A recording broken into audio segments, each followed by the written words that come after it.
అయ్యన్న పాత్రుడు గారు. ఏమండి, ఈ దేశంలో ఈ రాష్ట్రంలో అనేక మంది స్పీకర్లుగా పనిచేశారు. ఇంత విద్వేషంతో ఇంత ద్వేషంతో ప్రతిపక్ష ఎమ్మెల్యేలను మాట్లాడినటువంటి స్పీకర్ గారు ఉన్నారా? ఇంత అధికార గర్వంతో ఇంత కుసంస్కారంగా సాటి ఎమ్మెల్యేలని మాట్లాడినటువంటి స్పీకర్ గారు ఎవరన్నా ఉన్నారండి? నిజంగా పక్కన ఉన్నటువంటి తమిళనాడులో జయలలిత గారు, దివంగత మాజీ ముఖ్యమంత్రిగా జయలలిత గారు, కరుణానిధి గారు, ఇక్కడున్నటువంటి మాజీ దివంగత నేత ఎన్టీ రామారావు గారు, అంతెందుకు ఇప్పుడున్నటువంటి ముఖ్యమంత్రి, వీరు ప్రతిపక్ష నేతగా ఉన్నప్పుడు అసెంబ్లీకి రాలేదు కదా, మరి ప్రతిపక్ష ఎమ్మెల్యేలని గాడిదలు అని ఉచ్చరించారు కదా. మీరు గాడిదలు అని ఉచ్చరించినటువంటి ఈ భాష మీ నాయకుడికి కూడా వర్తిస్తుందా? అంటే సభకి రాకుండా ఇంటికి సంబంధించినటువంటి జీతభత్యాలకు సంబంధించినటువంటి అలవెన్సెస్ని తీసుకున్నారు కదా, మరి వారిని కూడా ఇదే భాషతో మీరు ఉచ్చరిస్తున్నారా? ఎంత దుర్మార్గం ఇది!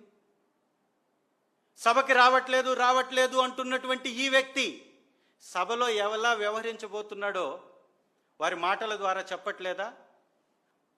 ఈ దేశంలో అనేక మంది హాజరు కాకపోయినా ఎవరు ఇంత కుసంస్కారంగా మాట్లాడాల? ఇది వారి యొక్క విధానం అనేది మాత్రం మీకు చెప్పదలుచుకుంటున్నాం. మేము గౌరవ స్పీకర్ గారు ప్రతిపక్షం పట్ల ఎలా వ్యవహరిస్తున్నారో మీకు తెలియజేయాలనుకుంటున్నాం. ఎస్, వారి విజ్ఞతకే వదిలేస్తున్నాం. మీరు ఏ యొక్క చర్య తీసుకోవాలన్నా మేమేమైనా అడ్డుపడుతున్నామా? మేము వచ్చామని మిమ్మల్ని బ్రతిమాలామా? జీతభత్యాలు కావాలి మాకు ఇవ్వండి అని మిమ్మల్ని ఎవరన్నా వేడుకున్నారా? ఎవరన్నా మిమ్మల్ని అడిగారా? మిమ్మల్ని గోజారారా? ఇది తీవ్రమైనటువంటి ఆక్షేపణీయమైనటువంటి విషయం. ఎస్, సభకి రావడానికి సిద్ధంగా వైఎస్ఆర్ కాంగ్రెస్ పార్టీ ఉంది. అందుకే పదే అడుగుతున్నాం. మాకు తగిన సమయం ఇస్తానని స్పీకర్ గారిని చెప్పమని అడిగింది ఈ రాష్ట్రం చూడట్లేదా? రాష్ట్ర ప్రజలు చూడట్లేదా? ప్రతిపక్ష పార్టీ, ఏకైక పార్టీ, ఉన్నటువంటి పార్టీ, 40% ఓటింగ్ కలిగినటువంటి పార్టీ వైఎస్ఆర్ కాంగ్రెస్ పార్టీ అయినప్పుడు సింగిల్ సీట్ ఉన్నా కానీ ప్రతిపక్ష హోదా ఇవ్వాలి. ఎక్కడ ఇవ్వకూడదనేటటువంటి నిబంధన లేనే లేదు. జీతభత్యాలకు సంబంధించినటువంటి ఒక నిబంధనని అడ్డం పెట్టి కావాలని పదే దుర్మార్గంగా మాట్లాడడం. మీరు నిర్ణయం తీసుకుంటానంటే మేము వద్దన్నామా? ఎస్, తీసుకోండి. రాజ్యాంగం ఉంది, రాజ్యాంగబద్ధంగా నడుచుకుంటున్నాం. ఇప్పుడు జరిగినటువంటి 3 సెషన్స్లో 2 సెషన్లో మేము అటెండ్ అయ్యాం. మాకు ప్రతిపక్ష హోదా ఇవ్వండి, అటెండ్ అవుతామని చెప్తున్నాం. నిత్యం ప్రజల మధ్యలో ఉంటున్నాం.